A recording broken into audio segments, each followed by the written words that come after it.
Good morning, mga kababayan from Philippines to ibang bansa saan sulok sa mundo sa mga gustong pumunta po ng Siargao. Ito po yung schedule natin sa mga ferry. So, pakitapos lang ng video na to para malaman nyo kung anong gusto nyo sasakyan papuntang Siargao po. Dito po yan sa Port of Surigao, Iba Macapagal Port of Surigao po. Sa ayan, tingnan nyo yung first trip natin is Vince Gabriel. So ayan, ito po Vince Gabriel yan, 4:30 AM. So ayan, 4:30 AM pabiyahin yan, madaling araw. Tapos sinundan niya ng Shan Ferry. So kung hindi Shan Ferry, Nitan Ferry, 6 AM po in the morning. So makikita nyo 6 AM yan. Yan po. Tapos next po dyan is Romance Road. Romance Road 8 AM. Yan, Romance Road 8 AM. Sinundan niya ng Sacree-Rigor 8:30 AM. So 8:30 AM Sacree-Rigor.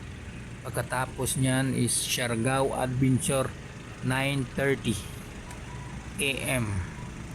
9:30. Tapos pagka 10 po, makikita nyo po pagka 10, Nitan Ferry po yan, or Shan Ferry. So salitan lang po sila, salitan lang po yan. Tapos pagkatapos nyan is Fortune Angel 2.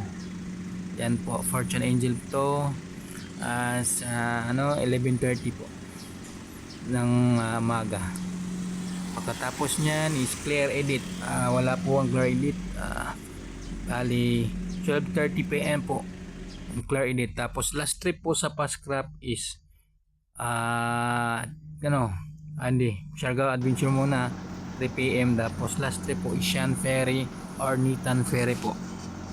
So yan po yung mga trip natin. Tapos last trip na po yan. Tapos dito po bandang alas 11 ng gabi po is Roro na po, Montenegro 11 PM po. Yan, makikita nyo 11 PM po yan, hanggang 5 PM na po yan, mga Roro na po yan. So yan lang po yung mga schedule natin sa may mga sasakyan po. Montenegro may 11 PM po. Tapos then may alas 2, may alas 4, then alas 5. So ayan po, sana po nakuha nyo yung schedule. So hope na nagustuhan nyo po yung video. Maraming salamat po. God bless po sa inyong lahat. Sana po pagpalain po kayo ng Diyos.